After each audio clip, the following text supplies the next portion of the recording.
Eu sou Rodrigo Torres, RU 1800107, estou licenciando em História pela Uninter. Hoje eu estou aqui para entrevistar o professor Alexandre.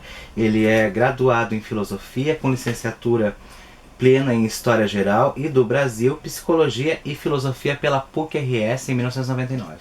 Obrigado, Alexandre, primeiro por ceder a essa entrevista, né? Porque o nosso foco maior agora é o que mudou, principalmente as pesquisas, né? O que mudou na docência de lá para cá, no ensino do professor, essa é a maior preocupação. Então, minha primeira pergunta seria a seguinte, ó. O que mudou da tua época de educando para a época hoje que tu vê a docência, né? Para ser docente, o que mudou em visão, assim?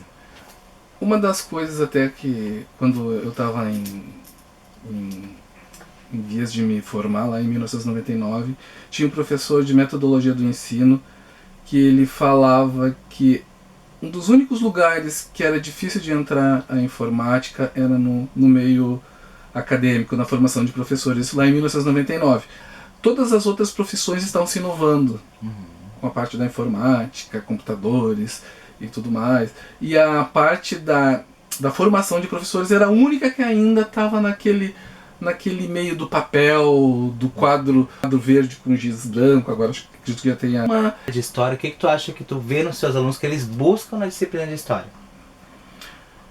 No momento onde a gente tem um país polarizado, né, ou infelizmente ou tu é de esquerda ou tu é de direita, né, então eu vejo que o estudo da história, principalmente no que vem a contemplar a nossa disciplina, né, a maioria dos alunos, né, dos que estão aí, que logo em seguida vão para o mercado de trabalho, eles estão um pouco mais, eu vejo um pouco mais de interesse. Vejo porque isso está paulatinamente, né, cotidianamente invadindo a vida deles. E como é que tu consegue fazer ligação da matéria que tu está lecionando para os teus, né, pros teus educandos, né, com o dia a dia deles, né? Aquela coisa assim mais meio Paulo Freire, né? Tentar trazer para o dia a dia do educando o que aquilo vai trazer para a vida deles, para que tenha realmente... Tu consegue fazer essa ligação, essa conexão com o conteúdo que tu está passando para o dia a dia dos alunos? Consegue trazer para a realidade deles? Sim, a gente procura, né, trazer o quê?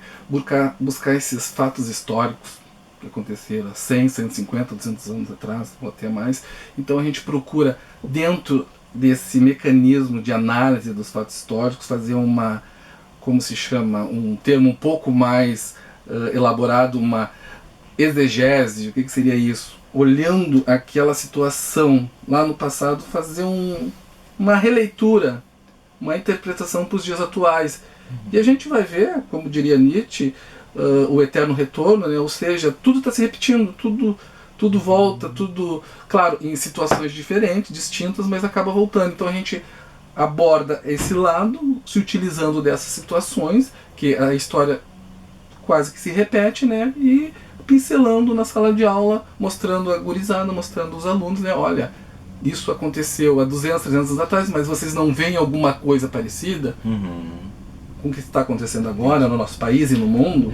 Acho que a formação do professor, já a docência, a prática e a parte teórica, é 100% já para te botar em prática? Consegue? Ou com a prática tu viu que realmente tu aprende muito mais, ensina muito mais? É diferente. Acredita que a tua formação te contemplou tudo que tu precisava? Não. Ou foi mais na... Não, tu teve que ser um professor, como até a gente busca bastante nessa matéria, que é ser um professor pesquisador. Porque o que acontece? A gente também aprende muito com os alunos. Tu te forma, como diria um professor meu, vocês têm 4 anos para se tornarem filósofos, mas a vida toda para serem. Então o que acontece? Tivemos aquele período lá de formação, de graduação, mas, claro, tu traz uma bagagem, só que no dia a dia, no convívio com o diferente, com o aluno, a cada ano tu vai ter um aluno diferente. E esse diferente vai te enriquecer. Tu vai te enriquecer, teu aluno vai se enriquecer, então tu, até hoje, isso há 20 anos depois, eu estou aprendendo ainda. Não é uma coisa assim, ó, te formou ali, te graduou, tu tens o teu canudo e tu já está... Não, tu cai no mercado de trabalho e tu vai aprendendo. É um aprendizado contínuo. E tu percebes juntamente com os teus colegas de docência uma preocupação em fazer uma ligação entre as matérias, uma interdisciplinaridade entre as matérias, por exemplo? Eu vejo que agora, de uns anos mais recentes, eu vejo que sim, porque não tem como tu estudar, pegar um exemplo, Rodrigo, estudar história, pegar um exemplo lá, a Primeira Guerra Mundial. Se tu pegares o mapa da Europa em 1914, tá totalmente diferente do que é agora. Então o que acontece? A história com a geografia.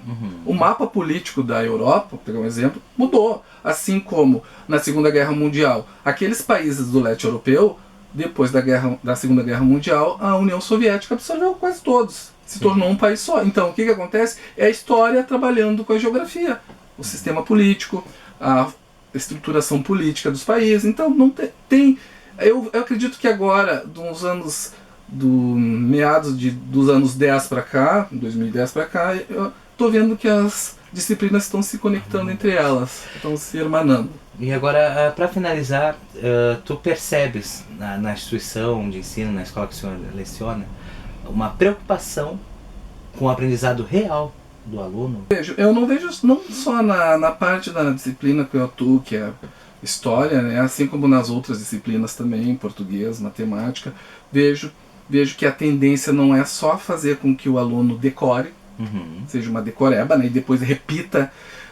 Quando eu estava me graduando em filosofia, lá em 1999, 98, eu ouvia muito aquele termo educação bancária, ou seja, o professor depositava no aluno e ficava ali, o aluno ia utilizar lá quando... Não, eu vejo que agora existe sim uma tendência daquele ensinamento, né, aquela coisa bem fenomenológica, que é, ou seja, o teu conhecimento vai se tornar consciência. E essa consciência vai fazer com que a pessoa progrida, seja no qual for a área que a pessoa desejar, né? Seja um médico, seja um outro professor, seja um contador, seja... Todas as profissões passam pelo professor, né? Exatamente, todas.